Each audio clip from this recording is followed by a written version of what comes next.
Gravar. Bom dia a todos. Desculpe aí o atraso e que eu queria ver com vocês aí. Então, antes de começar a aula especificamente, eu gostaria de saber se vocês têm alguma dúvida aí da aula passada, né? Na aula passada nós falamos sobre os cálculos, né? Iniciamos a parte de cálculo de porosidade, de umidade volumétrica. Hoje nós vamos continuar a fazer alguns exercícios e também continuar falando sobre constantes hídricas. Vocês têm alguma dúvida agora para a gente, especificamente, sobre os assuntos passados?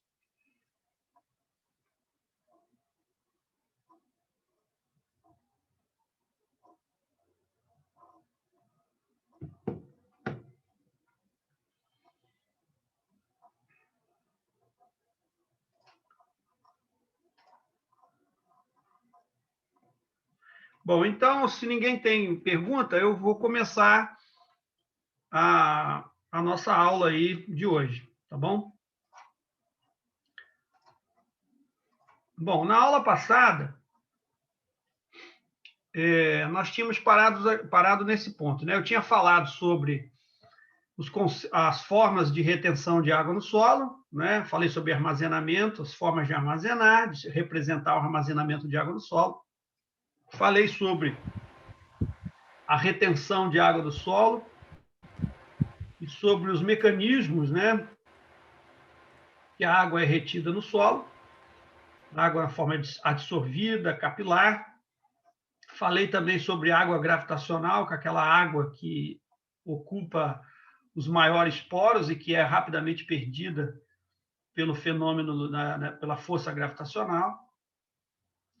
E falei o que governava, né, essa água, a água dissolvida, nessa pequena lâmina, filme de água na superfície das partículas, que é governada, que essa umidade seria umidade residual, né, e que é governada pela superfície específica da sua amostra de solo. Depois entrei também relembrei a questão de fator de correção, de laboratório, que é usado, que é referente a essa umidade. E agora a gente falou também na aula anterior sobre a capilaridade, que é o principal mecanismo o grande volume de água que é retido no solo, né, é por capilaridade. E aí eu falei mais ou menos aqui, apresentei para vocês a equação que explica a relação entre a sucção com que a água está retida no poro e o raio do poro, né? E que você resume essa equação aqui de ΔP, que é a pressão de equilíbrio entre a pressão de entrada de ar, que forma esse menisco aqui curvo, e a sucção com que a água está retida nesse poro.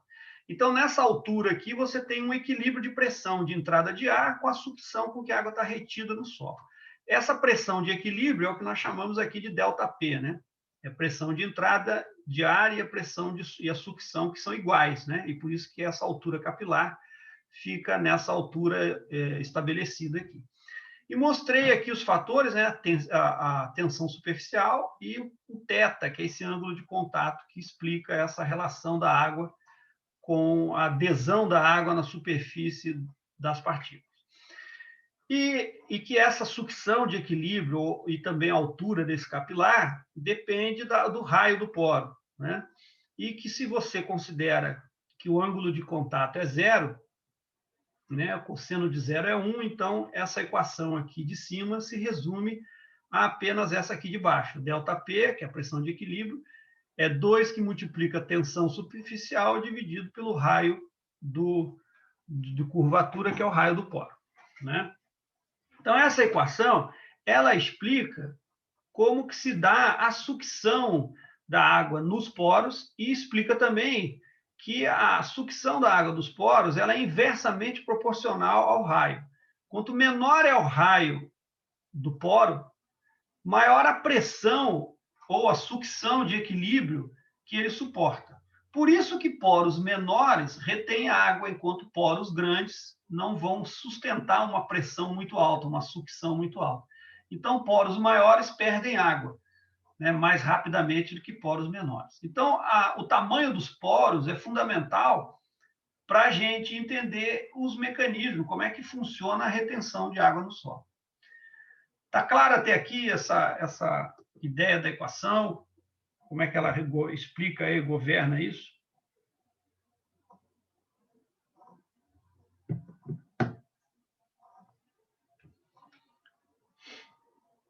Muito bem.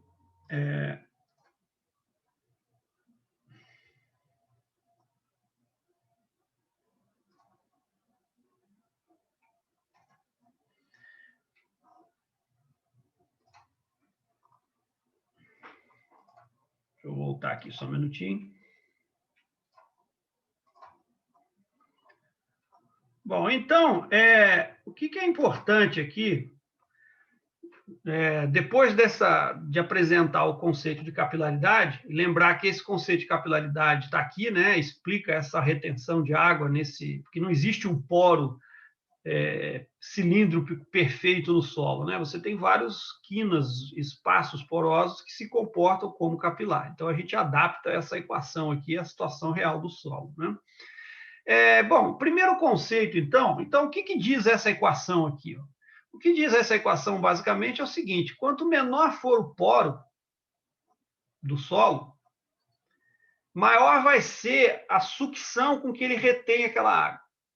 Então, poros menores retêm a água com uma pressão ou com um potencial matricial, que a gente vai falar na frente, mais intenso. Por isso que, quando você adiciona água no solo, se você saturar o solo, aquela água, se você jogar toda a água para saturar o solo, você vai alagar o solo, ocupar todos os espaços porosos. Mas uma parte desses poros vão perder a água rapidamente. Por quê? Por causa dessa equação aqui, ó, né? Desse fenômeno, melhor dizendo. A equação descreve o fenômeno. Os poros que têm raios maiores não suportam a sucção, né? Eles não retêm a água com muita sucção. Então, a força gravitacional é suficiente para expulsar aquela água, que é essa água que nós chamamos gravitacional.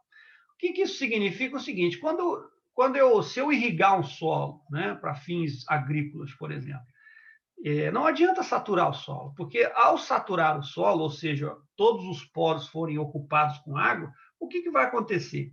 Rapidamente, uma parte desses poros vai perder água, e essa água vai sair, né, vai ser drenada, ou seja, eu vou estar jogando água fora, né, porque eu gastei energia para colocar aquela água ali, e essa água é perdida pela força gravitacional rapidamente. Eu estou ocupando todos os poros com água, estou dificultando a aeração do solo e, ao mesmo tempo, estou perdendo água rapidamente. E essa água não é só água, né? É água e nutrientes, elementos químicos que vão juntos, né? É a solução do solo. Então, nós estamos perdendo também o adubo ali, o nutriente que a gente possa ter adubado o solo e gastado também dinheiro com isso. Então, ninguém joga água no solo, ninguém faz irrigação para atingir saturação. Atinge até um certo nível, né? E aí que começa a entrar os conceitos de constantes hídricas, né?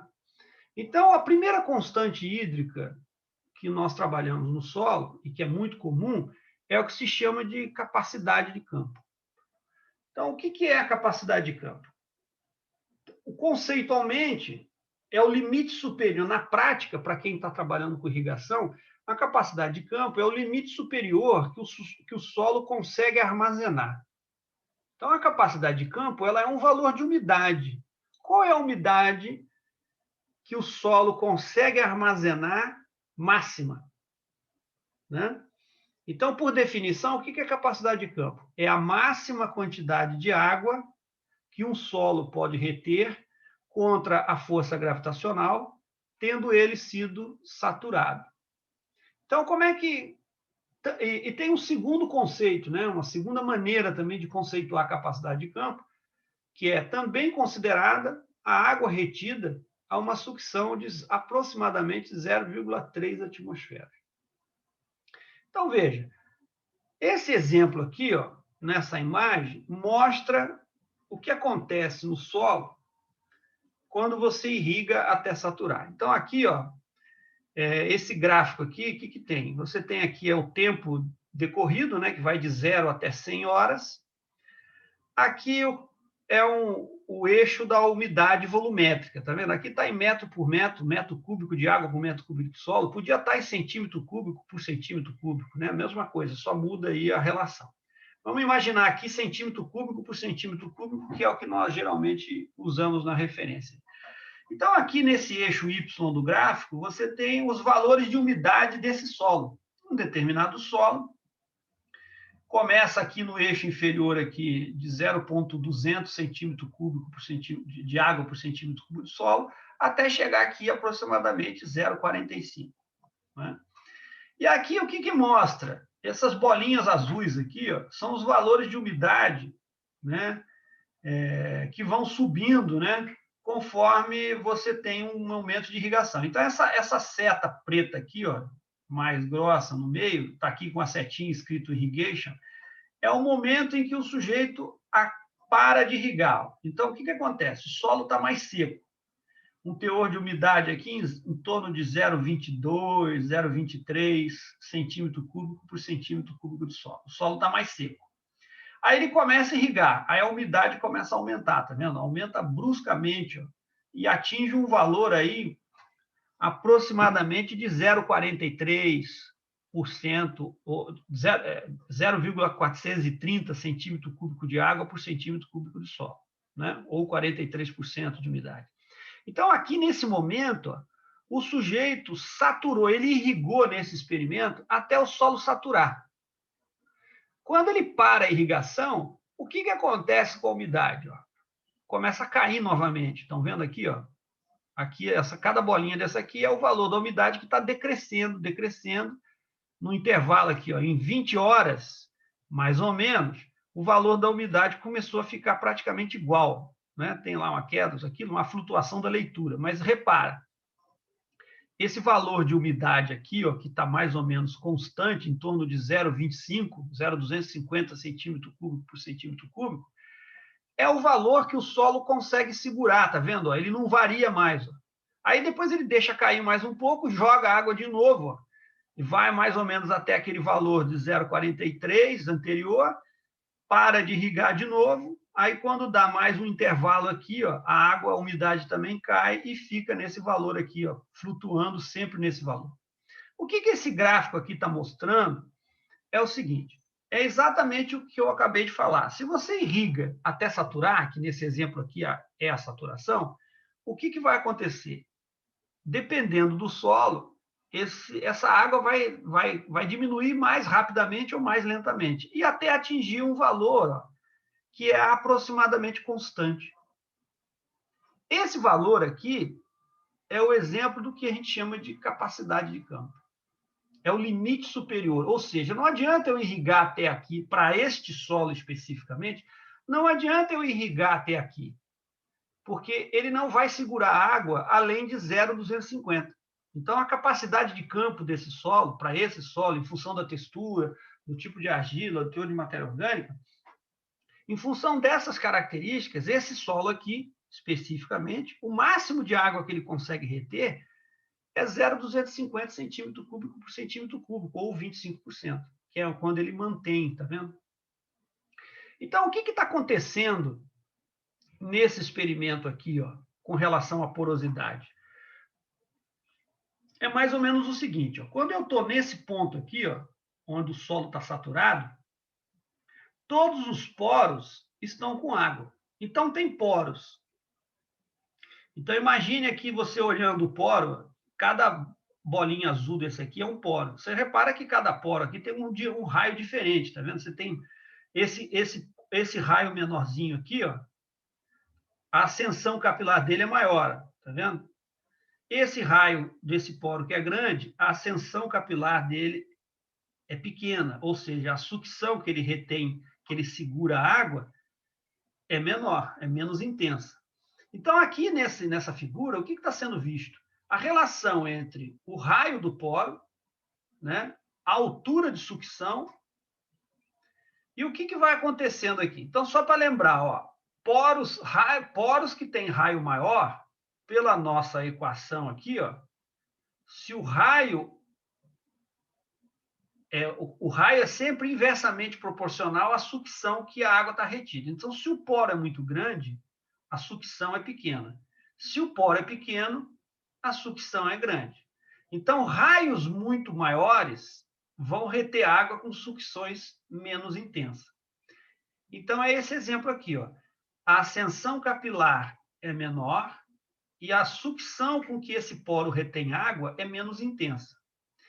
Por outro lado, esse poro aqui, ó, pequenininho, que está aqui nessa imagem, ele vai ter, quando saturado, quando com água, ele vai succionar a água numa altura capilar maior e vai ter mais intensidade nessa retenção da água nele.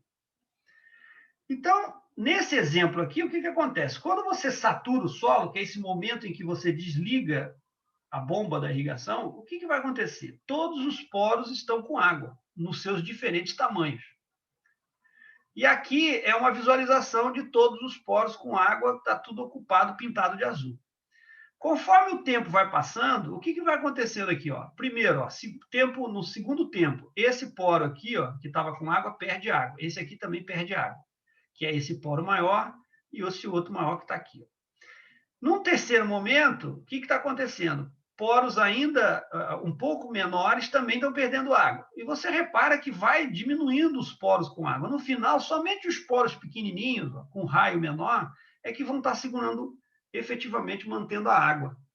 Porque a força gravitacional aqui, mais a transpiração, a evaporação, foi suficiente para retirar a água desse poro. Então, o que esse exemplo aqui mostra é que quanto maior o raio do poro, menos intensamente ele retém a água. Então, os macroporos perdem água. Então, voltando ao conceito de capacidade de campo. O conceito de capacidade de campo, ele diz sobre isso. Olha, é a máxima, isso é fundamental, esse conceito, é a máxima quantidade de água que um solo pode reter contra a força gravitacional uma vez saturado. Então, como é que o sujeito faz para determinar a capacidade de campo? Né?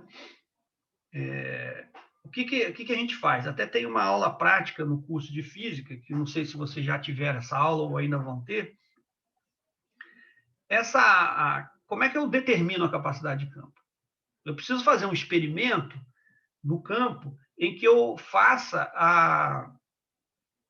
reproduza uma situação que é a seguinte: eu vou lá na área, eu vou até tirar do modo apresentação aqui, que eu vou escrever nesse slide, tudo bem?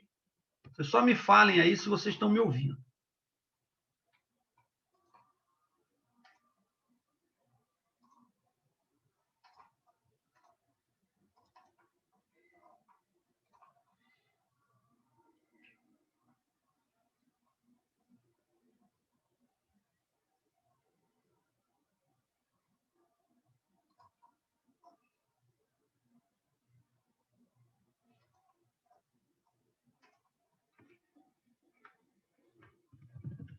Estão me ouvindo aí, gente?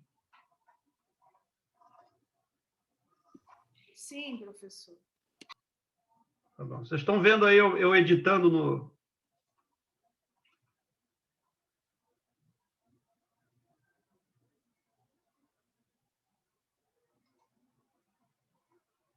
Só um minutinho, por favor.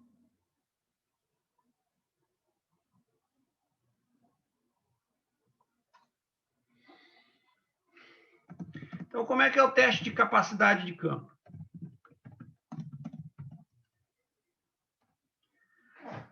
O sujeito, o que ele faz? Separa uma área de, no mínimo, 1 metro quadrado. Então, primeira coisa, o sujeito vai lá, separa uma área representativa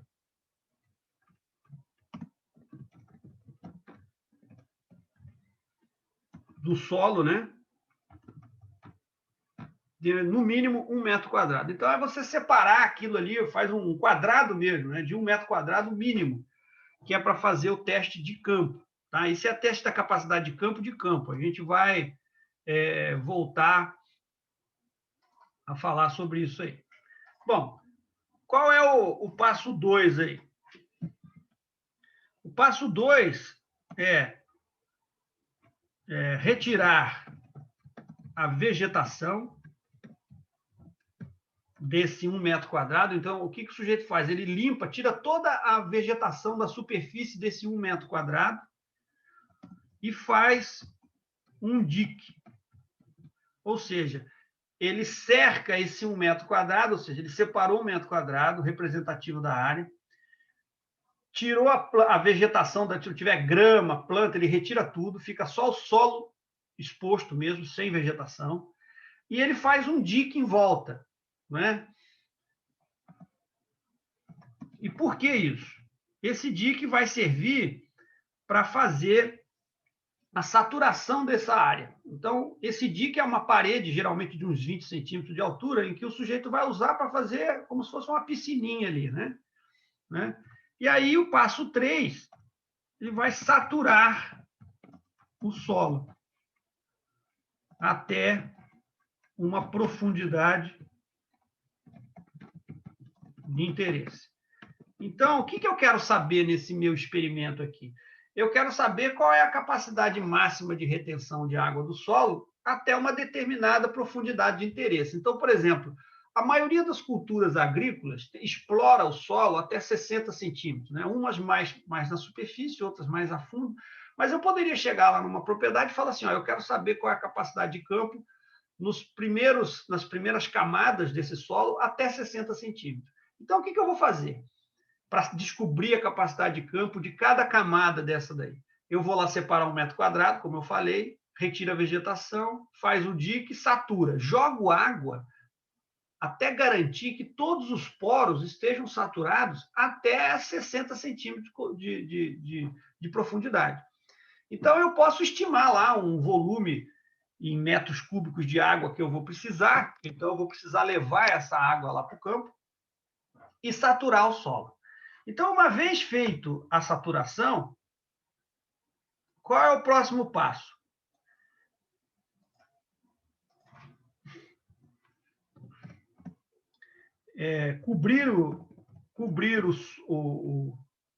Cobrir a superfície. Geralmente uso uma lona, ou pode ser palha também. O que eu fiz? Eu saturei o solo, enchi de água em todos os poros, até a profundidade lá de 60 que eu queira, podia ser 1 metro, enfim, a profundidade que eu quiser. Então, eu garanti que todos os poros, até aquela profundidade, ficaram saturados. Coloco uma lona ali na superfície, ou pode ser outro material que isole. O que eu quero? Eu quero que pare a evapotranspiração. Então, quando eu tirei a planta, aí eu acabei com a transpiração. Quando eu coloco a lona, eu elimino, ou praticamente torna-se insignificante, a possibilidade de evaporar a água. Ou seja, o que eu fiz? Eu criei uma situação em que eu saturei o solo e a única maneira da água sair daquele solo é por drenagem interna, ou seja, pela força gravitacional. Então, o último passo, o quinto aqui, é monitorar a umidade até atingir um valor constante ou aproximadamente constante. Então, o que eu estou fazendo aqui nesse meu exemplo reproduzindo aqui o que é o passo a passo. Então, o que o sujeito vai fazer? Ele vai pegar, saturar aquela área, tirou a vegetação, aí no primeiro momento que o solo está saturado, ele vai e mede a umidade. Então, ele vai ter a umidade mais alta, que é próxima aqui da saturação. Seria o que essa medição estaria mostrando aqui. Aí, o que eu faço? A cada dia, eu volto lá na área, vou com um trado, coleto a amostra nas profundidades que eu quero. E a cada dia, depois que eu retiro a amostra, eu tampo novamente. Ou seja, eu vou dia após dia, ou hora após hora, aí vai depender do intervalo que você vai estabelecer. Dia após dia, eu vou lá monitorando a umidade. Eu vou lá com um trado, coleto uma amostra em cada uma das profundidades e vou vendo como é que está o valor da umidade. Quando a umidade atingir um valor que ela começa a se repetir, significa que o solo atingiu o seu máximo, ou seja, eu saturei o solo, todos os poros com água. a umidade gravimétrica ou volumétrica ela é maior. A partir do momento que dia após dia a drenagem está acontecendo, a força gravitacional está sempre atuando. Só que cada dia que passa, a umidade diminui, diminui, diminui. O que está acontecendo nesse momento? É aquela água gravitacional, a água que está saindo dos poros que tem um raio maior, que não consegue succionar ou reter a água naquela a força gravitacional que é naturalmente aplicada. Então, num determinado momento, vai começar a acontecer o seguinte: olha, como não sai água por evaporação, nem tem planta para transpirar, se há mudança da umidade, essa mudança, né, no caso a redução da umidade, ela se dá por causa da força gravitacional, que vai tirando água, tirando água, tirando água. Chega uma hora em que os poros que ficam com água, que são os menores poros, os microporos, vamos chamar assim, eles não vão mais perder água pela força gravitacional, porque a sucção que eles conseguem reter é igual ou maior à força gravitacional. Então, ele fica sempre com água, ele não vai mais perder água. Então, esse poro é o poro limite superior, né, de raio que consegue reter, né? Então, significa o seguinte, olha, imagine que eu saturei o solo, todos os poros estão com água. Aí fiz esse experimento, fui monitorando, aí quando chegou nesse momento aqui, vamos supor nesse momento 3 aqui, ó, nesse desenho, esses poros aqui, eles não perdem mais água para a força gravitacional. Então, esse aqui seria a umidade de equilíbrio, ou umidade da capacidade de campo, ou o valor máximo de retenção que esse solo consegue reter. Então, voltando ali, repare que esse experimento ele demonstra bem o que está escrito aqui, ó. É a máxima quantidade de água que um solo pode reter contra a força gravitacional. Veja, uma vez saturado, ou seja, eu saturei o solo, todos os vazios estão com água. Aí deixei drenando. Ele vai drenar naturalmente, e como não tem evaporação e nem transpiração, a água vai ficar retida nos poros, teoricamente, né, de forma eterna, porque não tem saída, eu fechei as saídas, né, então aquela água vai ficar ali. E aí eu descobri o quê? O que significa, na prática, esse valor que nós chamamos, essa constante hídrica que nós chamamos capacidade de campo?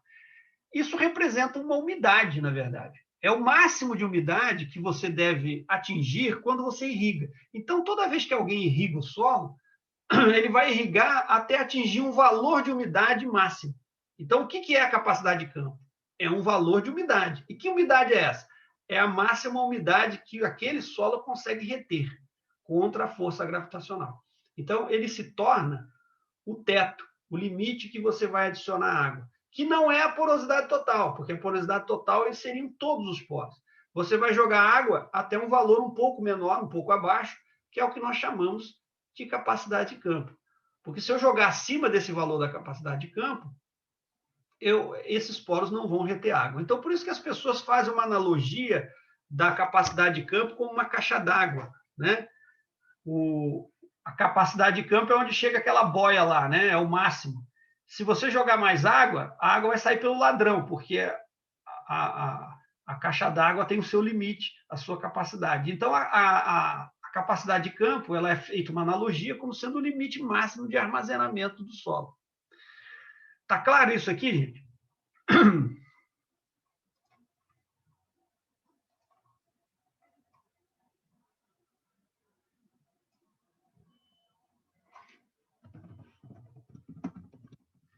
Estão me ouvindo? Dê um sinal de vida aí para mim, por favor.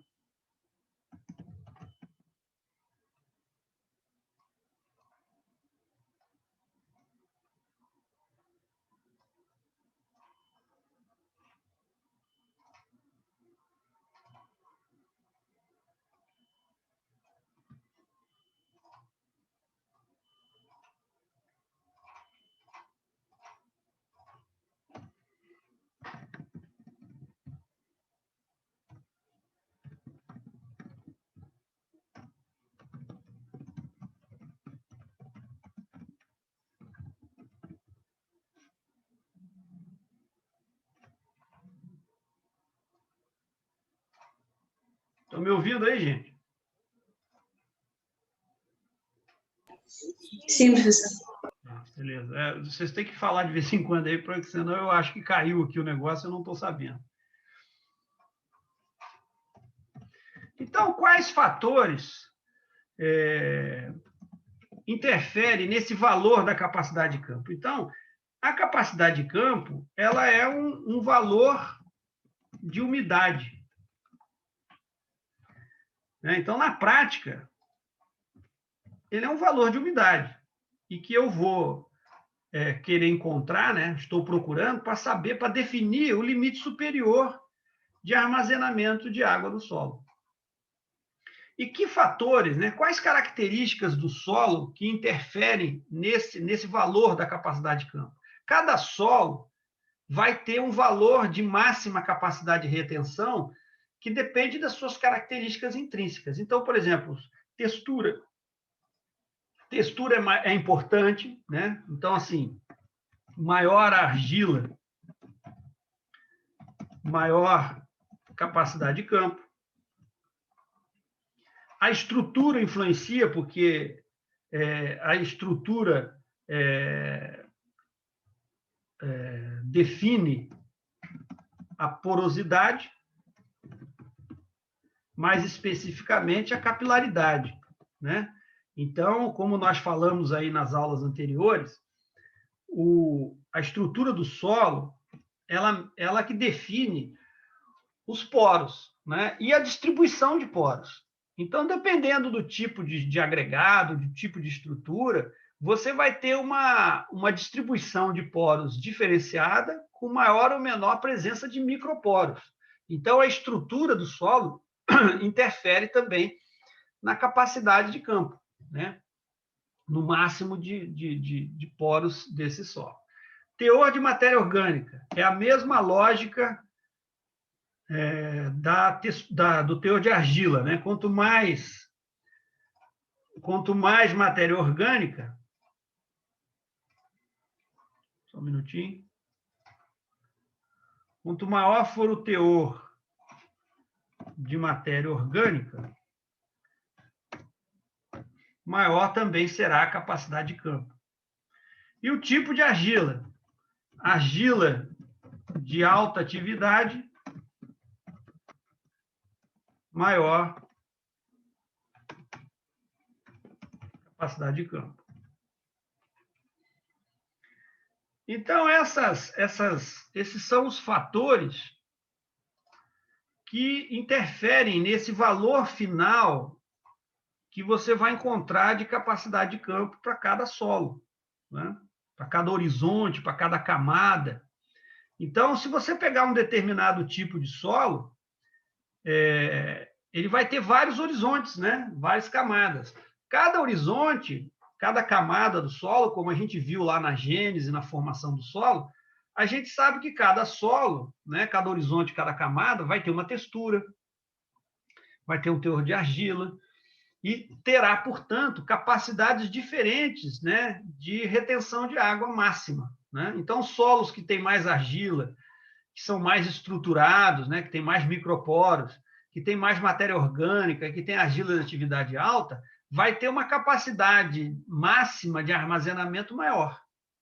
Solos que são arenosos, né, que tem pouca matéria orgânica, que argila de baixa atividade, quando tem um pouco de argila de baixa atividade, vai ter valores inferiores.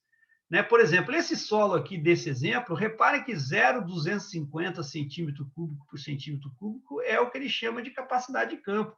Esse solo desse exemplo é um solo muito arenoso.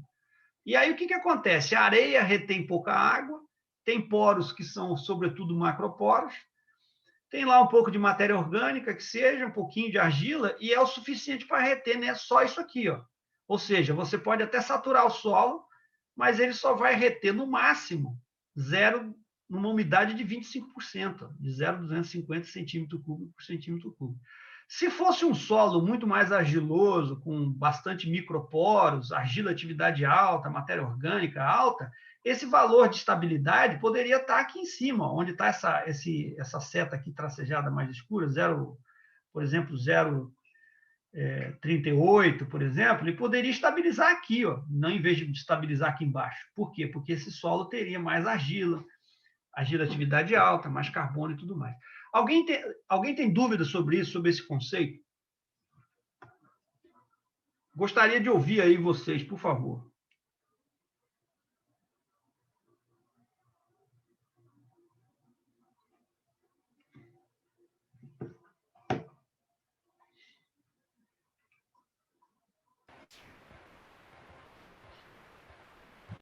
Alguém aí? Não, professor. Tá tudo bem aí? Sim, professor. Então veja, essa capacidade de campo, então, ela é feita no campo. O ideal é fazer no campo, tá? Porque no campo você reproduz uma situação mais próximo do que acontece lá no dia a dia, né? Só que tem um problema de você determinar a capacidade de campo por esse método aqui que eu acabei de descrever para vocês. Esse método, você precisa ir para o campo, você precisa de uma logística que não é trivial, né? Você precisa ter um reservatório de água grande, você tem que ter um trator, uma caminhonete para você levar. Você tem que ir lá na propriedade separar essa área. Até aí, até é mais contornável. Mas, além disso, você tem que fazer essa separação dessa área e você precisa monitorar a umidade, né? Umidade gravimétrica. Então, você vai todo dia lá com o trado, retira a amostra em cada profundidade de interesse, pega a amostra, leva para o laboratório, faz o peso úmido, depois leva para a estufa, faz o peso seco, e depois você vai fazer aquela conta de saber a umidade gravimétrica. Só no dia seguinte, porque você vai ter que colocar na estufa por no mínimo 24 horas, na temperatura de 105, 110 graus Celsius. Então, isso é só para o primeiro dia, né? Cada solo vai ter um tempo necessário para você fazer isso. Geralmente, essa capacidade de campo, ela começa a aparecer ou se expressar após 3 dias, 5 dias. Ou seja, um teste de campo desse, para ser bem feito, você precisa, no mínimo, uma semana aí para você ter uma boa caracterização dessa curva aqui, desse exemplo, desse gráfico. Então, é um experimento trabalhoso. Então, imagine você ter uma propriedade grande, ou então você está trabalhando com uma região, né? E você quer saber a capacidade de campo desses solos, e você precisa fazer vários desses experimentos, né? E mais, você precisa fazer repetição, né? É bom ter repetição para você fazer uma média, né? Porque às vezes você pega um ponto ali que ele pode estar sendo meio fora da curva em termos das suas características. Então, veja, é um teste que, embora seja o melhor deles, que seja o mais realista, porque você foi lá no campo, você altera pouco a amostra, porque você só faz o furo ali para tirar a umidade, ele é um teste trabalhoso e caro, né? Porque você precisa ir ficar no campo uma semana no mínimo, tem custos de diária e tudo mais, né? Então, as pessoas, embora esse teste seja o melhor, inclusive o mais didático para explicar o que é o fenômeno no campo, ele é mais trabalhoso, né? Então, esse é a principal limitação dele. Embora seja o mais preciso, o mais próximo da realidade, ele tem essa desvantagem, vamos chamar assim, de exigir uma demanda de recursos, né, tanto de logística como financeira, que não é desprezível. Quando é um teste só, uma área só, uma propriedade só, é fácil, dá até para tocar, né? Agora, quando você está falando de uma grande área, quando você está falando em mapeamento de áreas de interesse agrícolas regionais, você tem muitas áreas, muitos solos, né? Às vezes você está fazendo um mapeamento de solo, você quer entregar o mapa de capacidade de campo desses solos, né? Às vezes são 20 mil hectares ou mais que você quer fazer caracterização da capacidade de campo. Isso torna difícil, né? Você executar, né? Em termos de custo. Por isso que inventaram uma outra maneira de determinar a capacidade de campo no laboratório, que é o que está por trás dessa segunda definição aqui, ó, né? Eu falei que a gente tem duas definições, né? A primeira, que descreve melhor o processo físico no campo, que é o ideal, vamos chamar assim, que é a capacidade de campo, é a máxima quantidade de água que um solo pode reter contra a força gravitacional uma vez saturado. É exatamente este exemplo que eu mostrei aqui nesse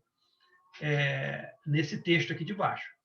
Agora, o segundo conceito também aceito de capacidade de campo, que vocês vão ver aí nos livros, né, é o seguinte, diz o seguinte: capacidade de campo é considerada a água retida quando o solo é submetido a uma sucção de aproximadamente 0,3 atmosfera.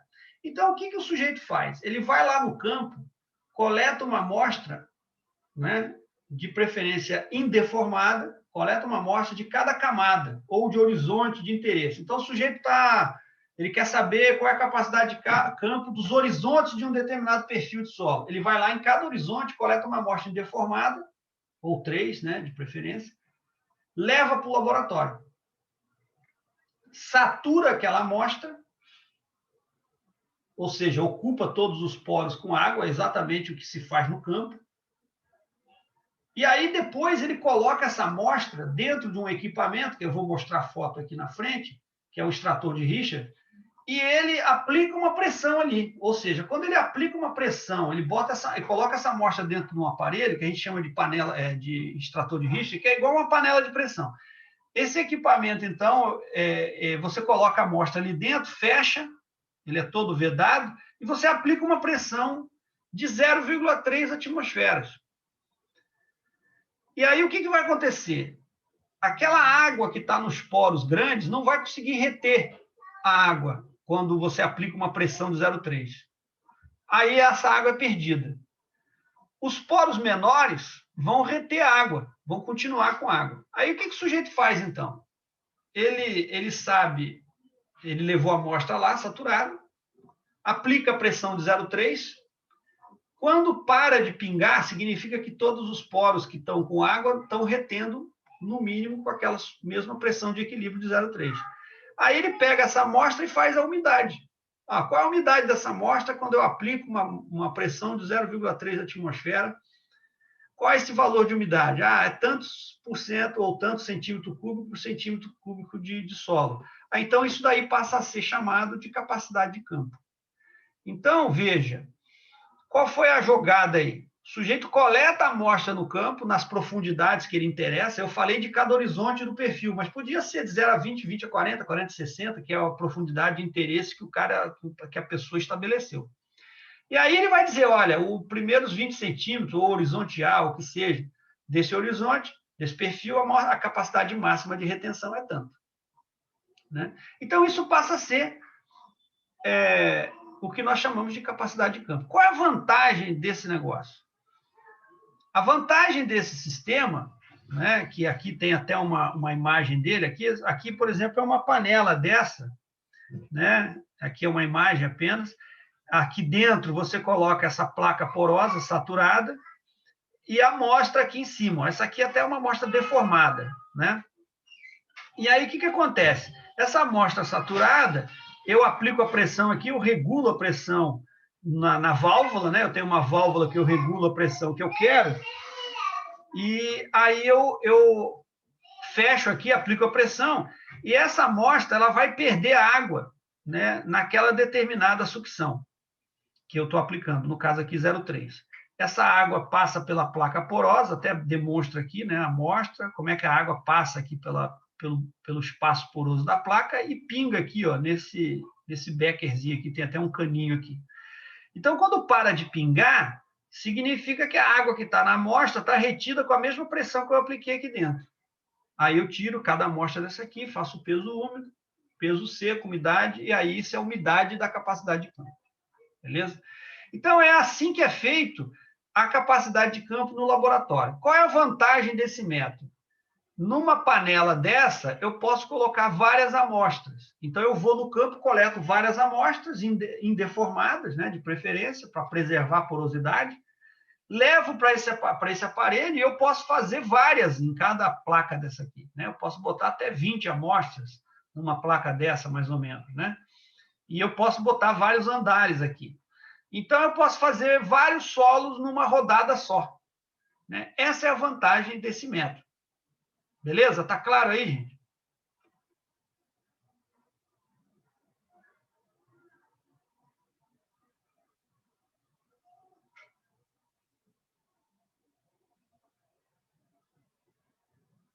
Bom, o que acontece, então? Qual é o problema desse... Qual é a vantagem, eu já falei, você faz mais rápido. Você tem que ter esse equipamento, que não é barato, mas os laboratórios têm para fazer. Mas ele também leva um tempo, né? Porque isso aqui leva um tempo para parar de pingar, um tempo de equilíbrio necessário. Agora, qual é a desvantagem? Qual é o problema desse método? O problema desse método é que ele estabelece 0,3 atmosfera como sendo a pressão de equilíbrio. Por que eles usam 0,3 atmosfera? A tentativa desse método, desse valor, é fazer um valor universal, ou seja, no mundo inteiro, quando alguém fala que está determinando a capacidade de campo do solo, todo mundo, teoricamente, está levando uma amostra para o laboratório com um equipamento parecido com esse e aplicando a mesma pressão, 0,3 atmosfera. Então, nessa pressão igual em todos os solos, aquele solo que retém mais água tem mais capacidade de campo. Aquele que tem menos retenção de água tem menor capacidade de campo. Então, veja, o sujeito vai aplicar lá sempre 0,3 atmosfera para todas as amostras que chegam, todo mundo aplica a mesma coisa, e aí os resultados eles são padronizados, ou seja, aquele valor de umidade supostamente da capacidade de campo, todos eles estão numa mesma base, 0,3 atmosfera de sucção. Né? Agora, a pergunta que se faz é, da onde veio esse valor 0,3 atmosfera? Por que não usa 0,5? Por que não usa 1? Por que não usa 0,1? Né? Por que usa 0,3? Então, esse valor 0,3, eu vou até escrever aqui, ó, é um valor convencionado. Ou seja, foi estabelecido entre os cientistas um valor de referência, mas ele não tem nenhuma... esse valor não tem nenhum... vamos chamar assim... nenhuma base, né? Não tem nenhuma base teórica. Ou seja, o que está sendo dito aqui? Imagine, eu pego uma amostra lá no Afeganistão de solo, boto 0,3 atmosfera. Saturo, boto 0,3 atmosfera, extrator de risco. Amostra ali de seropédica, satura 0,3 atmosfera. Amostra lá na China, lá nos Estados Unidos, todo mundo fazendo a mesma coisa, aplicando 0,3 atmosfera.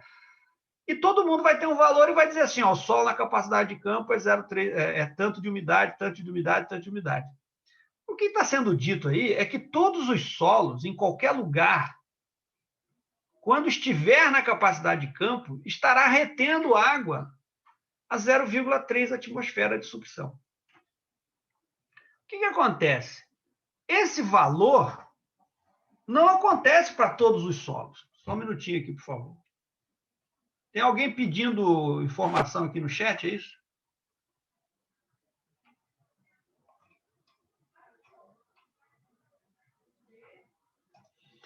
Então, o que acontece aqui?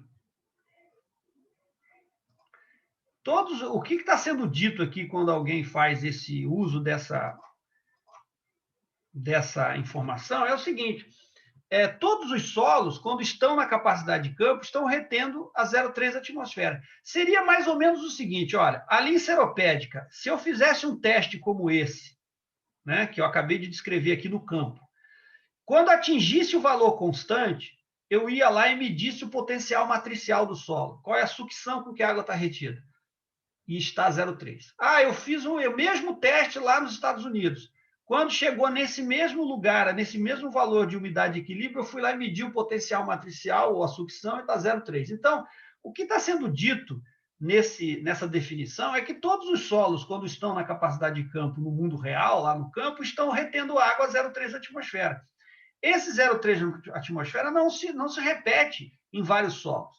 Mas isso aqui é basicamente o quê? Uma solução técnica para você fazer a determinação de laboratório. Então, na prática, o que significa isso? Todo mundo usa esse valor. Por exemplo, o sujeito pega uma amostra lá, você está com uma propriedade rural, você quer saber a capacidade de campo do seu solo. A maioria esmagadora das pessoas fazem o quê? Pega uma amostra, como eu acabei de falar, em deformada ou até deformada, manda para o laboratório e fala assim, eu quero saber a capacidade de campo dessa amostra. O que o laboratório vai fazer? Ele vai pegar essa amostra, colocar nesse aparelho aqui, aplicar 0,3 atmosfera e medir a umidade de equilíbrio. E vai te dizer, olha, essa sua amostra aí, quando está com... eu fiz aqui o teste de capacidade de campo, e a capacidade de campo dele é 0,38 centímetro cúbico, 380 centímetros cúbicos de água por centímetro cúbico do solo. É a umidade na capacidade de campo quando ele aplicou 0,3 atmosfera. Então, no fundo, é isso. Então, todos os laboratórios vão fazer isso. Eles vão pegar o equipamento deles, aplicar 0,3 atmosfera e te dizer, olha, a umidade que ele conseguiu reter quando eu apliquei 0,3 foi essa aqui. Não significa que essa umidade seja exatamente a que você encontraria se você fizesse esse mesmo teste lá na sua propriedade usando esse outro método de campo aqui. Porque aqui você não está se comprometendo com 0,3. Você vai ver quando que vai parar de drenar, quando aquele valor de equilíbrio ficar atingido lá no campo. Tudo bem? Entenderam essa diferença aqui, gente? Eu gostaria que vocês falassem alguma coisa aí para ficar mais claro para mim. Tá clara essa diferença? Então, resumindo, a definição é essa aqui. Ó. O que é a capacidade de campo? É a máxima quantidade de água que o solo pode reter contra a força gravitacional uma vez saturado. Essa definição é a definição quando você faz o teste no campo. Mas como as pessoas, na maior parte dos casos, não faz no campo esse teste, eles mandam para o laboratório, qual é a definição de capacidade de campo para laboratório? Essa aqui, ó, é o teor de umidade quando o solo está submetido a uma sucção de 0,3 atmosfera. Repare, no laboratório você também satura a amostra. Então, você também satura a amostra no laboratório, só que em vez de esperar drenar como é feito no campo, você aplica uma pressão de 0,3 e aí espera drenar. Aqui você deixa drenar naturalmente. Alguma dúvida aqui?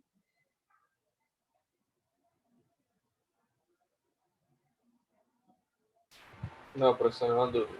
Tá, então, assim, isso é importante vocês saberem, porque amanhã, quando vocês tiverem, alguém chega assim, como é que eu sei, por exemplo, eu tenho uma propriedade rural, você chega para o agricultor, né? Vamos para o mundo prático. O agricultor está irrigando.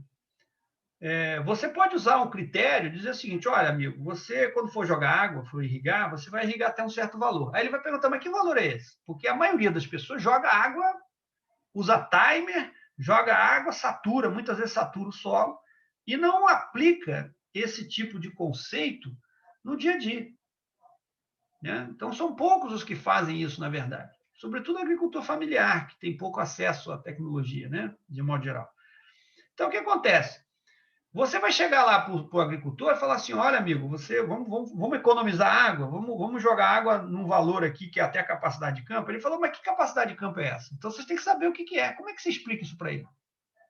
Olha, isso aqui olha, isso aqui, cada solo tem um máximo que ele é capaz de reter. Não adianta o senhor saturar. Se você saturar, você vai jogar água fora. Bom, mas que valor é esse? Como é que eu faço isso? Aí você pode fazer no campo, como eu acabei de falar. Olha, pega uma mangueira aí, vamos saturar, tem uma balança de 2 casas, vamos arrumar uma estufa. Ou então eu mesmo pego a amostra, levo para um laboratório e faço. O que você precisa fazer para fazer um teste de capacidade de campo lá na propriedade?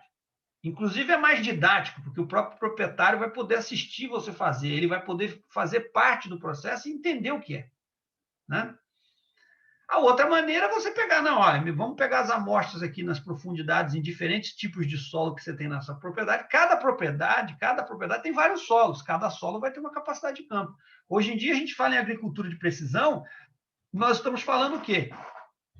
Irrigar, adubar ou fazer qualquer manejo localizado. Cada ponto na propriedade tem uma variação de características que justificam um manejo diferenciado. É a mesma coisa para irrigação. Você tem irrigação de precisão. O que é isso? É o mapa de variabilidade espacial de capacidade de campo, de fundo de bucha, que aí o sujeito vai falar, olha, para esse solo aqui a dose de rega é diferente daquele outro solo ali. porque ele tem uma capacidade de campo diferente, um teor de umidade no momento diferente.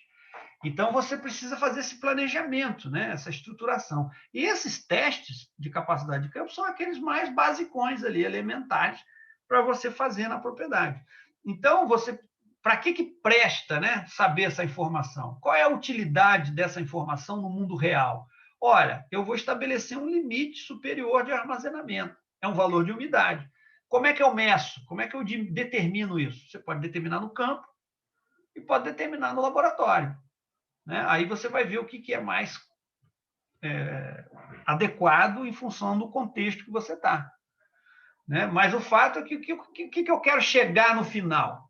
Num manejo de água mais racional. Falo, olha, eu só vou irrigar agora quando chegar na capacidade de campo, é o limite superior de armazenamento do solo. Como é que eu sei isso?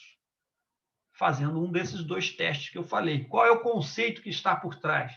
O que é a vantagem e desvantagem de cada método? Né? E o que significa isso no final das contas? É um valor de umidade. Beleza? Isso está claro?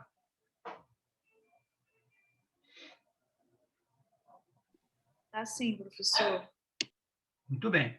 Então, isso daqui é fundamental, porque o agricultor ele vive num mundo à parte, né? Ele não, e isso é um desafio. Como é que você usa essa informação no dia a dia? Como é que ele passa a se apossar desse conhecimento e coloca isso no seu procedimento diário? Né? Então, a gente precisa criar mecanismo, uma maneira de esse tipo de informação ser transmitida, de ser difundida, né, entre eles e mostrar a importância disso, como outras técnicas que nós vamos falar aqui na frente. Bom, então, a capacidade de campo, ela representa o limite superior, né, de armazenamento. É aquele valor onde eu vou chegar se eu for irrigar. Beleza? Então, na prática, para quem maneja água, é o valor, é o teto, né, o limite superior de armazenamento de água, o conceito aqui devidamente apresentado, e as suas relações com a porosidade. Bom, e a outra constante hídrica, que nós chamamos de ponto de murcha permanente. O que é o ponto de murcha permanente? O ponto de murcha permanente refere-se à umidade retida pelo solo quando este está submetido a uma sucção de 15 atmosferas. Reparem que na capacidade de campo era 0,3. No ponto de murcha é 15 atmosferas. Qual é o tamanho? Qual é o raio desse poro aqui? É maior ou é menor que esse aqui? Vou repetir a pergunta. O raio de um poro que está retendo água a 15 atmosferas é maior ou é menor do que o raio no poro retendo a 0,3?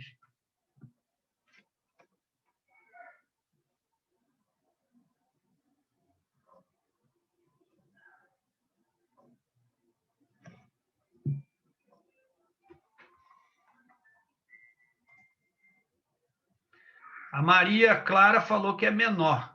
Todo mundo concorda com ela?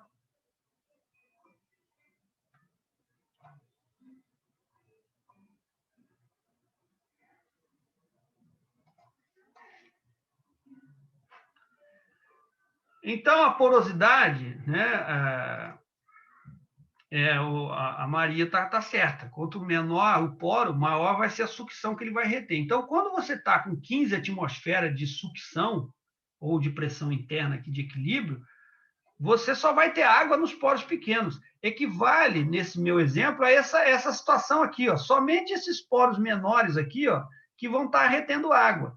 Então, quando eu vou lá numa placa porosa daquela, ou num solo, e aplico a pressão de 0,3, ele sai de saturado, ele pode parar aqui, por exemplo. 0,3 equilibrou com esses poros com água. Agora, se eu jogar 15 atmosferas, eu vou expulsar a água de todos os outros poros. Vai ficar aqui esses pequenininhos. Então, eu posso, inclusive, calcular qual é o raio do poro que retém a água a 15 atmosferas.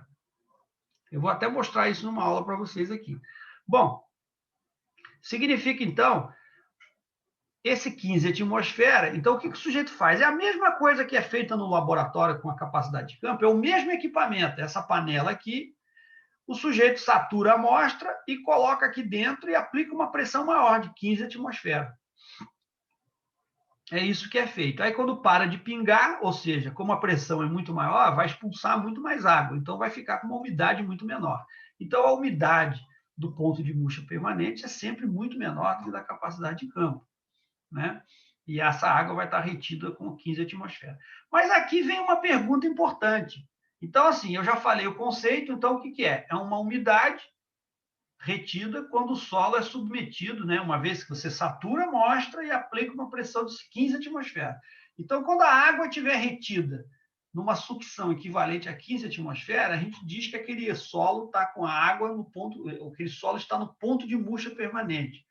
É aquela situação em que a umidade é muito baixa, né? E que está retida numa sucção equivalente a 15 atmosferas.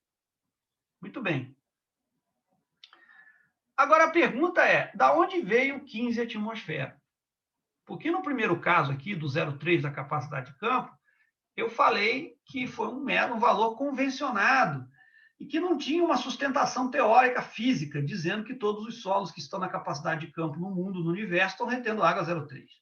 Mas foi um valor convencionado com objetivo de comparação. E o 15? Da onde vem o 15? O 15 atmosfera é um valor empírico.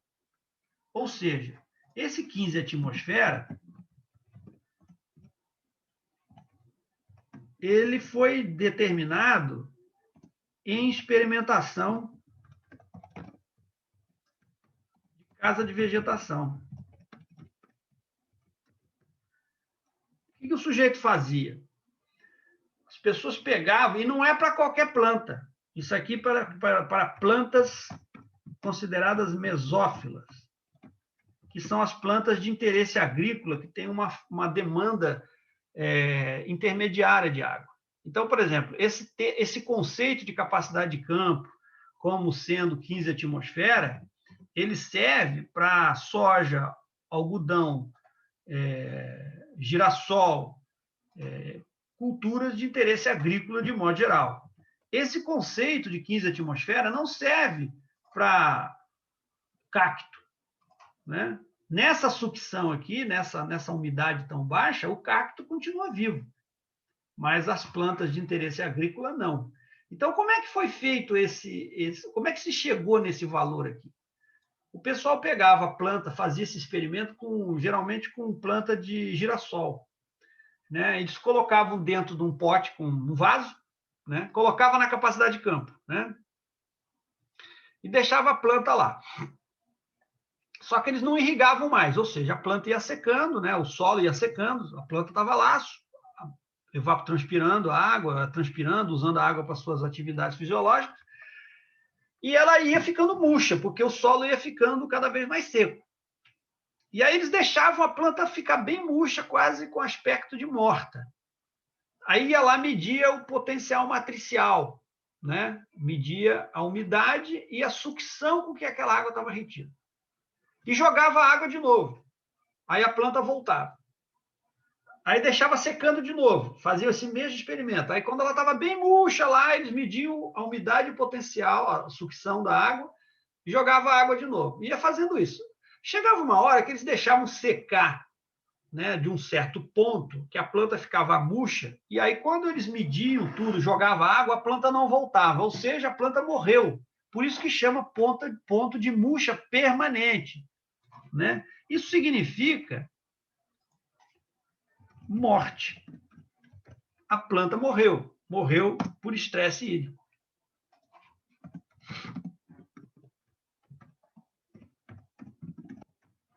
Então, quando chega no ponto de murcha permanente, a planta, mesmo que você joga água nela, ela morre. Então, é aquele experimento que as pessoas fazem, às vezes, em casa, no alojamento, né?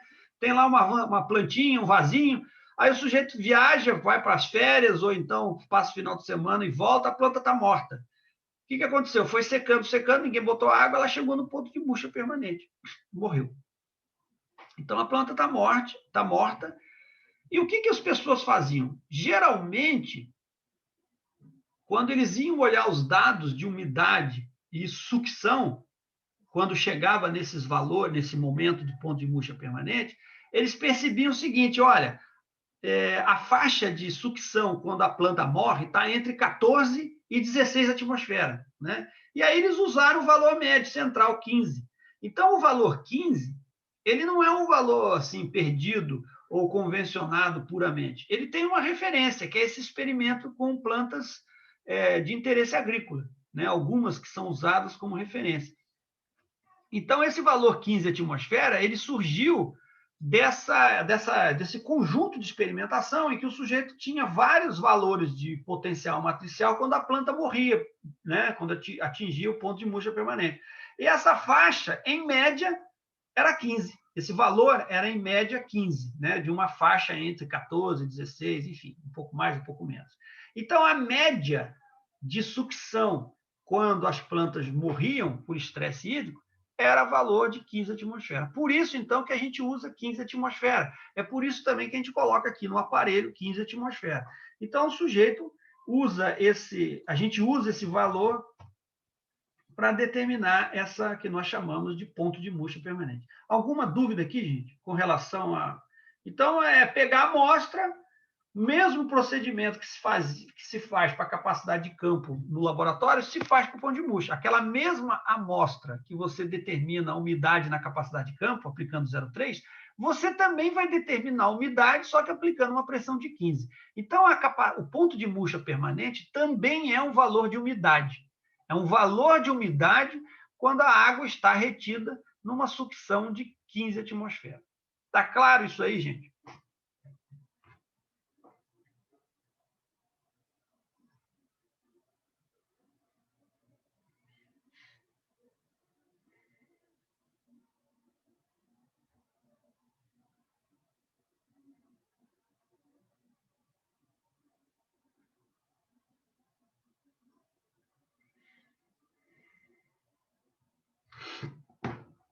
Muito bem. E para finalizar aqui a parte de constante hídrica, tem também o que nós chamamos de água disponível total. O que é essa água disponível total, ou ADT?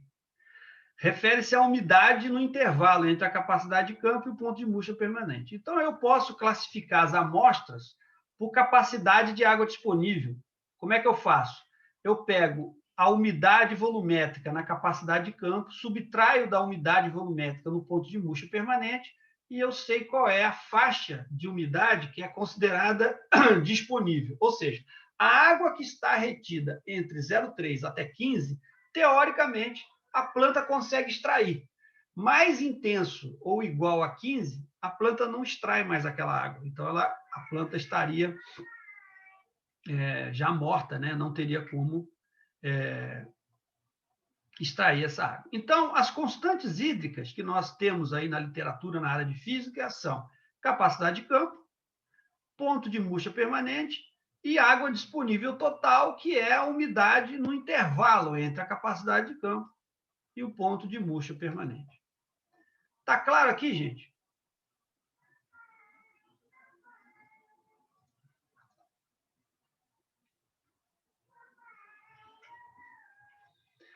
Bom, então agora eu vou fazer aqui uns exercícios com vocês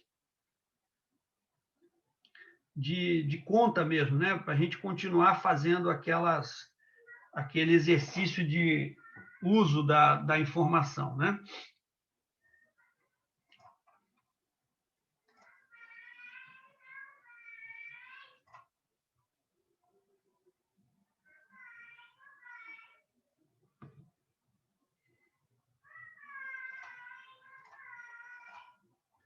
Tá todo mundo enxergando aí esse slide?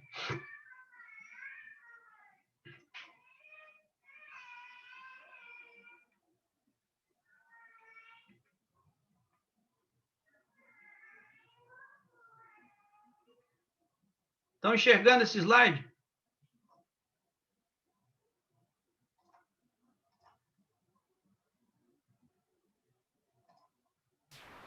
Ainda não, professor. Não aparecendo nada, não. Eu vou pedir para vocês falarem, porque para eu abrir aqui o chat para ver é demorado. Então fala lá, tô vendo ou não tô vendo? Sim, não, acabou. É mais dinâmico para mim, entendeu? Agora, estão vendo? Sim. sim, Sim, professor. professor. Tô vendo sim. Então tá bom. Então vamos lá. Então, assim, aqui, lembra na aula passada, eu tinha usado esse slide aqui para mostrar a relação de densidade do solo, porosidade e tudo mais, né?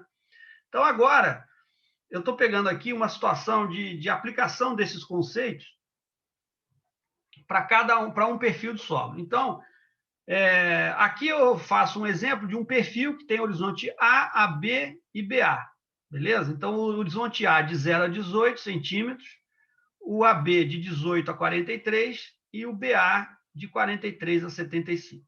Vou pedir para vocês me acompanharem aqui nessas contas, tá bom? Então, aqui, o que eu passo de informação? Horizonte A, qual é a umidade gravimétrica no momento? Então, assim, qual é a umidade desse solo agora? O sujeito foi lá no campo e mediu a umidade gravimétrica. É 0,145 grama por grama. Nesse mesmo horizonte, a densidade do solo é 1,23. E a densidade da partícula é 2,60. No horizonte AB, a umidade gravimétrica é de 0,155, ou seja, a umidade nesse momento, nesse horizonte, é um pouquinho maior, né? A densidade também é maior, 1,26, densidade da partícula 2,62. E no horizonte BA, a umidade gravimétrica é 0,235, também mais úmido, a densidade do solo 1,35 e a densidade da partícula 2,66. Então, aqui, vamos fazer a conta, vamos voltar naquela conta lá. Qual vai ser, então, a umidade volumétrica atual, né? Vamos chamar aqui atual, que é nesse momento aqui que nós estamos medindo. Então, como é que eu faço para calcular a umidade volumétrica em cada um dos horizontes? É pegar a umidade gravimétrica, que está dada aqui, não é isso? E multiplicar pela densidade do solo de cada um desses horizontes, né? Então, eu pedi para vocês aí com a calculadora fazer essas contas aqui para mim, para a gente ir completando esses resultados. Quanto que dá de umidade volumétrica no horizonte A?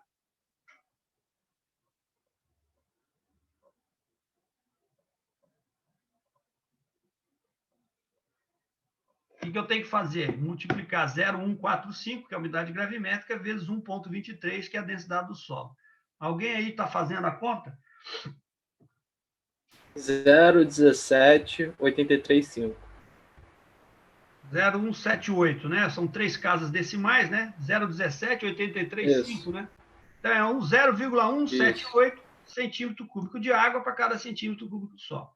Vamos agora para o AB.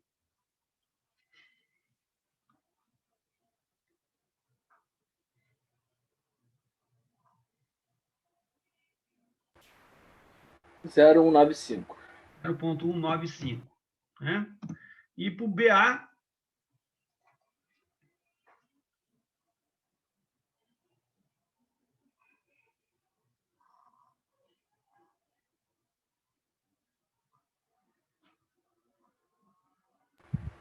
Zero três 17. 0,317. Beleza. Então, esse seria, então, reproduzindo aquela nosso exercício, né? O sujeito foi lá, mediu a umidade gravimétrica, tinha a densidade do solo, e aí ele sabe qual a umidade volumétrica. Beleza? É aquele exercício que nós fizemos aí na aula passada. Agora vamos calcular qual é a porosidade total desses 3 horizontes aqui. Bom, para calcular a porosidade total, é só aplicar aquela equação, que é 1 menos ds sobre dp. Lembram disso? Então, o que eu preciso saber aqui? É pegar aqui, ó, 1 menos essa relação aqui. Ó. Então, peço aí para vocês fazerem essa conta também, para a gente saber qual é o volume de vazios, né? A porosidade total desses 3 horizontes aí.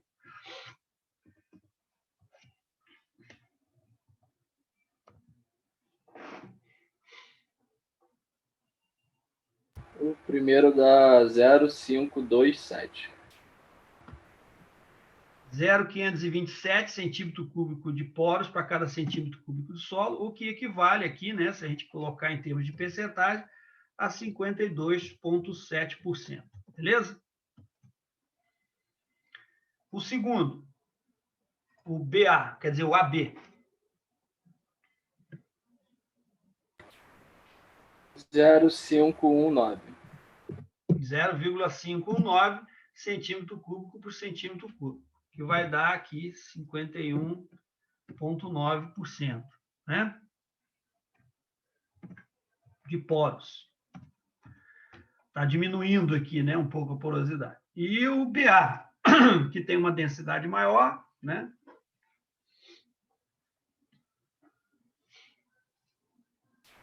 Zero quatro nove dois. 0,492, né? Centímetro cúbico por centímetro cúbico, ou 49,2% de poros. Beleza? Então, aqui foi aquele exercício, até aqui, aquele exercício que nós fizemos na aula passada. A gente basicamente fez esses exercícios aqui de umidade, de conversão de umidade gravimétrica para volumétrica, cálculo de porosidade.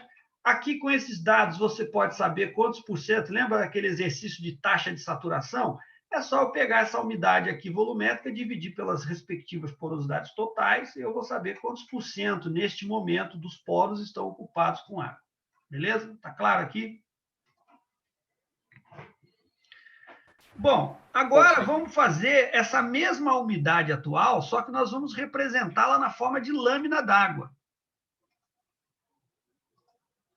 Como é que eu faço para representar a umidade na forma de lâmina d'água? A gente tinha visto lá no conceito, naquele slide, na aula passada, que para saber a lâmina d'água em milímetros, eu preciso pegar o θ, né, a umidade de cada horizonte no momento, e multiplicar pela sua espessura em milímetros. Então, nesse exemplo aqui, para o horizonte A, qual é a umidade volumétrica do horizonte A?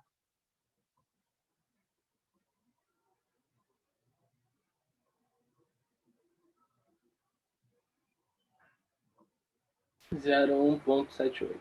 Exatamente. Então, eu já vou até substituir aqui, eu vou botar embaixo para manter a fórmula, né? Então, não, vou fazer o seguinte, vou botar entre parênteses aqui, né? Só um minutinho.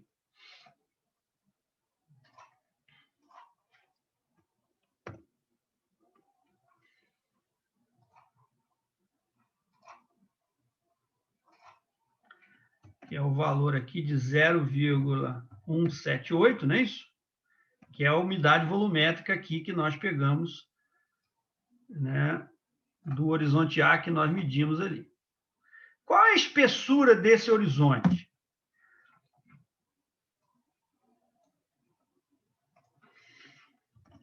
Qual é a espessura do ar? Né? Ele começa de 0 até 18. Ele tem 18 centímetros de espessura, não é 18. isso? Só que isso daqui, repare que beleza. Então, repare que a unidade de lâmina d'água é milímetro. Lembra que a gente falou em milímetro? O que significa milímetro na prática?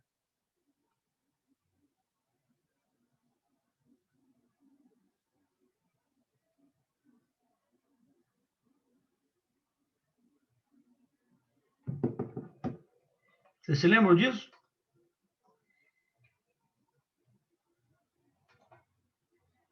Milímetro equivale a 1 litro por metro quadrado.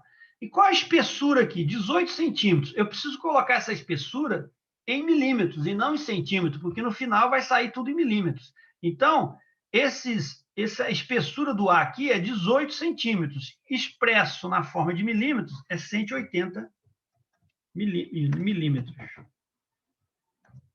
Esse, então, passa a ser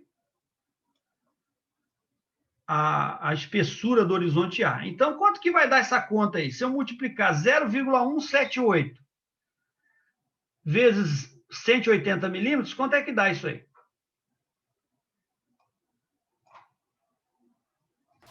32,04. 32,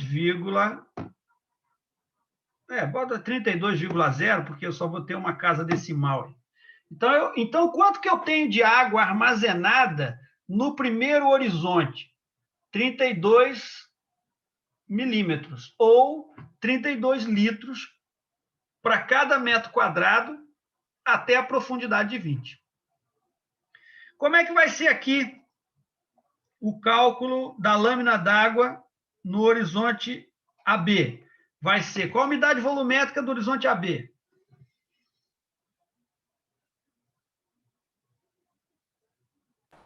0,195. 0,195. É isso? Vezes qual a espessura do horizonte AB? 430 milímetros. Não. Ele começa em 18. Olha aí a casca de banana aí. Ó. Ele começa em 18 e vai até 43. Qual é o intervalo que tem aí?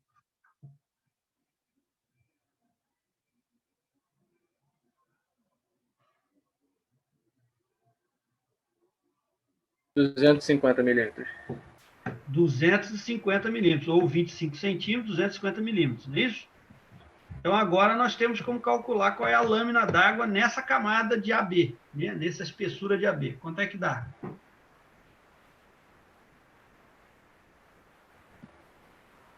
48,75. 48,75, 48,8, beleza? Arredondando aí. Então, eu sei agora qual é a lâmina, ou seja, no horizonte AB, se eu pegasse 1 metro quadrado nessa espessura aqui, ou seja, se eu tirasse um tapete aqui, que é exatamente essa região do AB, por 1 metro quadrado, teria 48,8 litros armazenados. Agora vamos calcular aqui do BA. Qual a umidade volumétrica do BA? 0,317. 317. E a espessura dele vai de 43 até 75, não é isso? 320 centímetros. Milímetros. 300, é isso mesmo? 320 milímetros, beleza? Quanto é que dá isso aí? 101,4. 101,4 milímetros. Então, veja, cada camada tem um volume de água armazenado diferente, não é isso? Agora, se eu quiser saber qual é a lâmina de 0 a 60, não é isso? É somar tudo isso aí. Qual vai ser esse valor? É somar 32 mais 48,8 mais 101,4. Quanto é que teria, então, de água armazenada? Desculpa, até 75 centímetros, né? Que é no nosso exemplo aqui.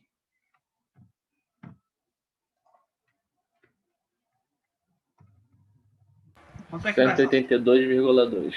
182,2 milímetros. Então, significa o seguinte, ó.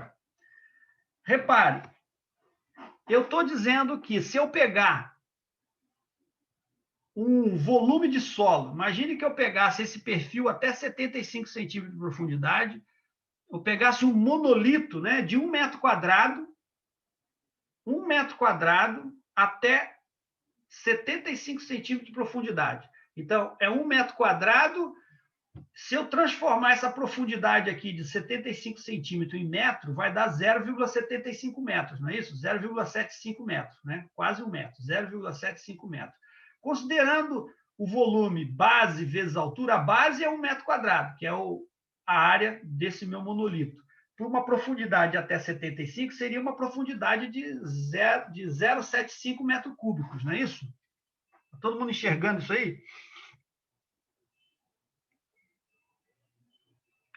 Então, o que eu estou dizendo aí é o seguinte, olha, se eu pegasse 0,75 metro cúbico, ou seja, se eu pegasse um tapete de profundidade de 0,75 de 75 centímetros de profundidade, com uma área de 1 metro quadrado, ou seja, um monolito que pegava 1 metro quadrado até uma profundidade de 0,75 metros, né, ou 75 centímetros, nesse monolito, se eu retirasse toda a água, eu teria aqui, ó, 182 litros por metro quadrado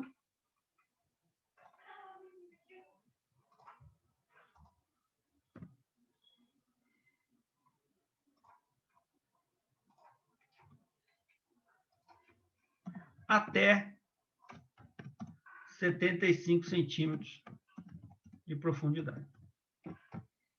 Percebe isso aí?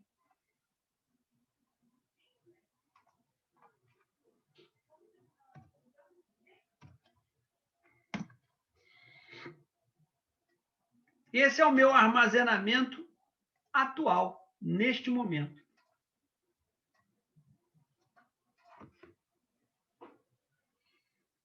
Todo mundo enxergou aí como é que faz cálculo de lâmina d'água? Sim. Então, o que vocês têm que tomar o cuidado? Ó? Vocês vão ter que ter um valor de umidade de cada camada. Essa umidade, ela tem que estar expressa ou convertida em volumétrica. E aí você vai ter que multiplicar pela espessura de cada camada. Sempre tomar o cuidado do intervalo. Aí você vai ter a soma aqui, ó, de quanto que seria até 75 centímetros de profundidade, ou qualquer profundidade que você queira saber. Numa próxima aula, eu vou voltar a fazer esse exercício, mas eu vou fazer algumas mudanças aqui. Por exemplo, eu já sei, se houvesse uma chuva, repare que a vantagem de expressar esse resultado na forma de milímetro. Eu sei quantos milímetros, quantos litros de água eu tenho armazenado em cada horizonte, sei o todo, né? Eu sei o total em toda essa profundidade da minha consideração. Mas eu poderia agora começar assim, ó, choveu tantos milímetros. Eu posso perguntar, essa chuva saturou até que profundidade? Então, eu posso começar a brincar aqui com monitoramento de umidade, com essas discussões de movimento de massa. Então, isso aqui já começa a ficar interessante, né? Se eu quiser irrigar para atingir a capacidade de campo, quanto que eu tenho que jogar de água para atingir a capacidade de campo até uma determinada profundidade? Qual é a lâmina d'água? Então, aqui, ó, hoje já são 10 para meio-dia, mas vamos fazer aqui um primeiro exercício e a gente vai continuar esses exercícios na aula que vem, né? Que aí vai fixando aqui com vocês. Mas vamos lá, ó. Eu posso calcular agora qual é a lâmina d'água quando esse solo estiver na capacidade de campo. Né? Eu também posso calcular a lâmina d'água quando esse solo está saturado. Se eu quisesse calcular a lâmina d'água quando esse solo estiver saturado, o que eu posso fazer aqui? Dá para fazer essa conta?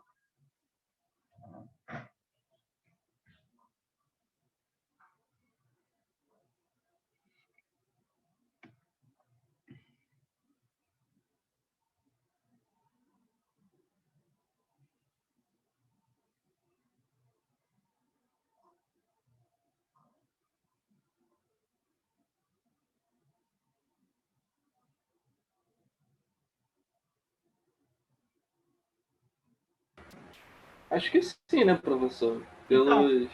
beleza, mas como é que, assim, olha só a pergunta, eu quero saber quanto que tem de lâmina d'água, ou seja, expressar esta mesma lâmina, só que agora quando o solo está saturado. Quando o solo satura, o que acontece?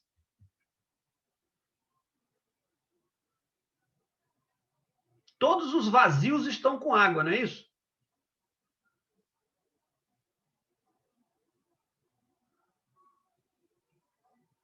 Se todos os vazios estão com água, significa que a água está ocupando o quê? A porosidade total, não é isso? A porosidade total, Sim. ela pode ser considerada como sendo um θ, é uma umidade quando o solo está saturado, entendeu? Por quê? Porque a umidade vai ser o quê? A porosidade. Todos os vazios. Porque repara, o que é porosidade? É o centímetro cúbico de poro para cada 1 centímetro cúbico de solo. Então, se eu pegar um solo e saturar, eu vou pegar todos os vazios e colocar água. Então, o valor da porosidade em centímetro cúbico é o valor da umidade do θ saturado. Percebe isso? Então, se eu quiser calcular a lâmina saturada, né? Vamos chamar aqui, ó. Eu vou colocar até aqui em cima. Vou botar aqui nessa caixinha aqui para cá, só para exemplo, tá? Deixa eu pegar essa aqui e trazer para cá. Dá uma diminuída aqui. Se eu quiser calcular a lâmina... Opa! Vou dar uma arrumada aqui nas coisas. Se eu quiser saber a lâmina d'água solo saturado,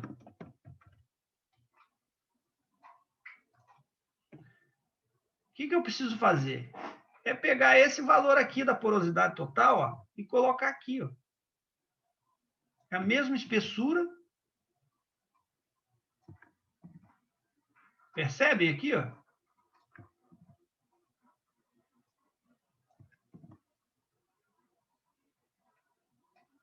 Mas, professor,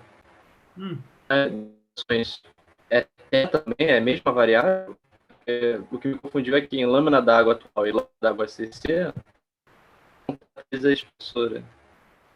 Sim, porque repara que a umidade volumétrica, olha a unidade da umidade volumétrica, centímetro cúbico de água por centímetro cúbico de pó, beleza? Qual é a unidade da porosidade? Certo. Centímetro cúbico de poros por centímetro cúbico de solo. Então, o que está acontecendo aqui? Na verdade, quando você fala... Se você aqui, quando o solo está mais seco, ó, ele está com 0,527 de poros, apenas 0,178 está com água nesse momento, beleza? Está percebendo isso? Ah, ok. Quando o solo satura, significa que todo o resto de vazios que estava com ar passa a ter água. Então, eu substituo aqui, ó. Então, na verdade, a porosidade ela passa a ser... Peraí, só pegar aqui uma setinha aqui, espera só um minutinho aqui, que esse troço é... Esse valor da porosidade, ó, ele passa a ser aqui, ó, o valor do que seria o solo úmido naquele momento. A umidade significa que ele está com todos os vazios com água. Então, o volume de vazios é o volume de água, porque a água vai ficar nesses vazios. Percebe isso? Ah, entendi. E aí você só vai multiplicar pela espessura aqui, ó. É a mesma espessura, porque é o mesmo horizonte. Então vamos fazer a conta rapidinho aqui, ó. Quanto é que dá esse armazenamento se esse solo tivesse saturado, né? Quanto que teria de água? 94,86. No primeiro horizonte, né? O primeiro. 4,9, vamos chamar assim. Beleza? Vamos para o AB agora.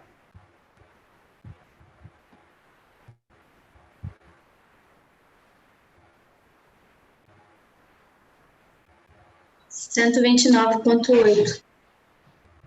129,8. E no BA?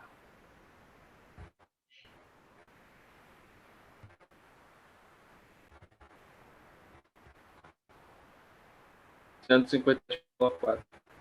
150,4, é isso? 7,4. Beleza. Então, qual seria a lâmina saturada, ó, até 75 centímetros? É só somar isso aí. Quanto é que dá essa soma agora aí?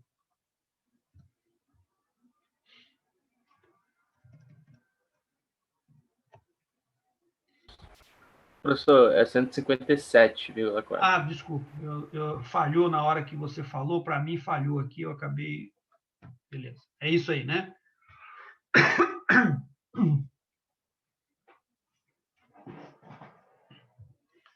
Então, quanto é que seria aí, essa somatória aí? 94,9 mais 129,8 mais 157,4.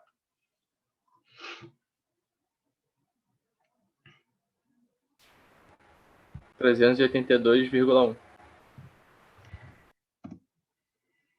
382,1 milímetros, que equivale a 382,1 litros para cada metro quadrado até 75 centímetros de profundidade. Não é isso? Então, repara, ó, se esse solo tivesse saturado, né, choveu muito, choveu bastante, todos os poros com água, todos os poros até 75 centímetros estão com água. Então, ele ficou armazenando, ou contendo, melhor dizendo, né, contém 382 litros para cada metro quadrado até a profundidade de 75 centímetros. Então imagina, ó, se eu pegasse um monolito de 1 metro quadrado até 75 centímetros, saturado, e retirasse toda a água daqui de dentro, ia sair 382 litros de água, beleza? Quanto que tem no momento, né? Isso seria se o solo tivesse saturado. Quanto que eu tenho no momento? Hoje, atualmente? Atualmente eu tenho 182,2 aqui, ó, baseado o quê? Na umidade atual. Ou seja, o solo está bem mais seco, né? Está menos da metade. Se você for olhar aqui, ó, 182,2 é menos da metade do que seria se o solo estivesse saturado. Beleza?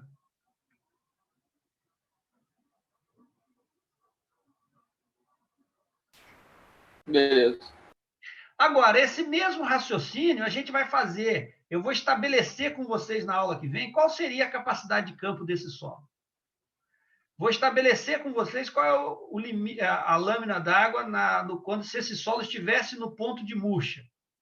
Aí depois nós vamos calcular qual é a lâmina d'água qual seria a água disponível total, entende? A gente vai continuar, vamos reservar um período da nossa aula da semana que vem para continuar fazendo essas contas e mostrando o conceito, o significado disso. Tá bom?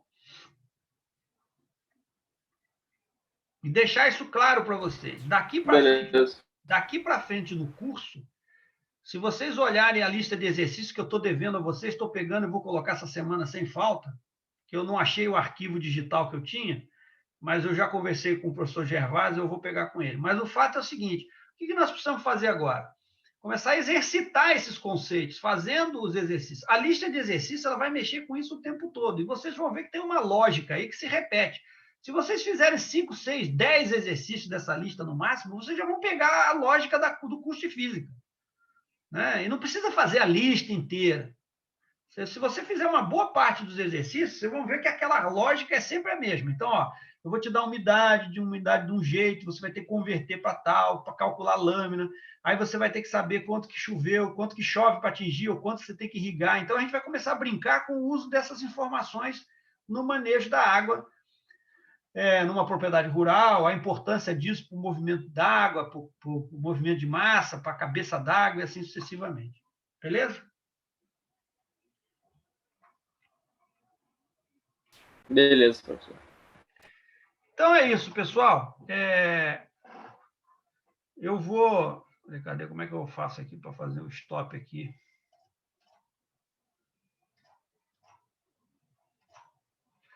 Então, encerramos a aula agora, né? E... Só um minutinho. Beleza? Então, eu vou fazer o upload dessa aula lá no nosso Google Drive. Vou passar a lista e na aula que vem a gente continua com os conceitos, né, exercícios, e depois nós vamos entrar em energia da água do solo. A gente vai começar a falar sobre continuar no conceito de disponibilidade de água e falar sobre os conceitos de potencial de água no solo. Tá claro, pessoal?